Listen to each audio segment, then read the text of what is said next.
প্রতিনিধিরা এসেছেন, আপনারা সকলেই বক্তব্য শুনলেন বহু সময় ধরে। মূল আমাদের কথা একটাই, আজকে যে কালা কানুনের বিরুদ্ধে আজকে আমাদের প্রতিবাদ সভা, এই প্রতিবাদ সভাকে মজবুত করতে হবে। আমরা মুসলমান, আমাদের এটা একটা গুরুত্বপূর্ণ বিষয়। আজকে কয়েকজন বক্তা বলেছেন, আমিও বলছি, মোটামুটি জেনে রাখতে হবে যে আমাদের অল ইন্ডিয়া যে রেলওয়ে, সে রেলওয়ের যে সম্পদ তার থেকেও বেশি আমাদের ওয়াকফ সম্পত্তি।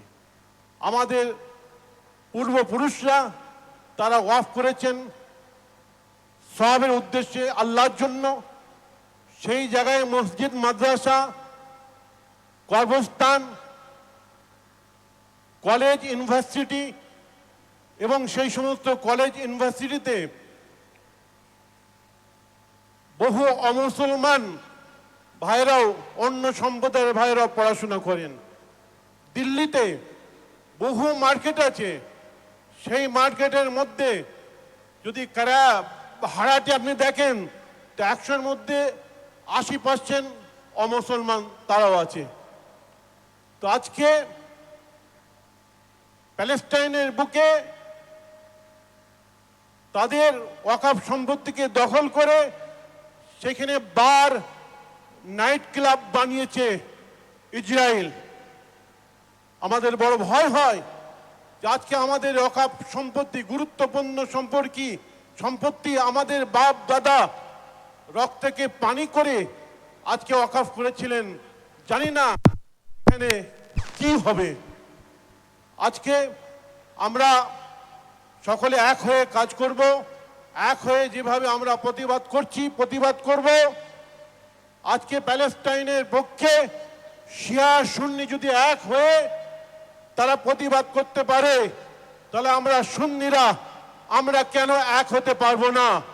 আমরা সকলে এক হয়ে কাঁধে কাঁধ মিলিয়ে আমরা আবার যদি আমাদের এই প্রতিবাদকে, যদি আমাদের এই আন্দোলনকে যদি মেনে না নেয়, ওয়াকফের যে পুরনো আইনকে যদি মেনে না নেয়, তো আমরা আবার কামরুজ্জামান ভাইকে বলবো যে আবার আপনি শহীদ মিনারে ডাকুন, আমরা সব সংগঠন আপনার সঙ্গে আছি ইনশাআল্লাহ।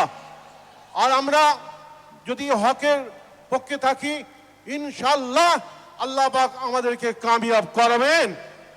আজকে আমরা সকলে এক হয়ে আমরা এইভাবে প্রতিবাদ সভা করব।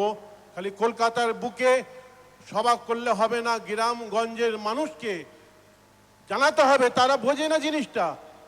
গ্রামগঞ্জে এই আন্দোলনকে গড়ে তুলতে হবে, তাদের কাছে যেতে হবে।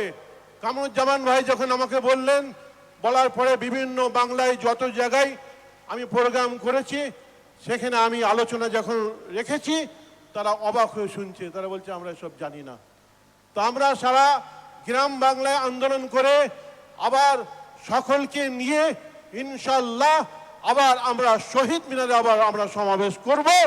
কামরুজ্জামান ভাইকে বলবো, তিনি যে পরিশ্রম করেছেন, সমস্ত সংগঠন, আমাদের জমিয়তুল্লাহ বাংলা বিভিন্ন সদস্যরা এসেছেন, মুজাদ্দেদ জামান দাদা কিবলার সিলসিলার বহু মানুষ এসেছেন।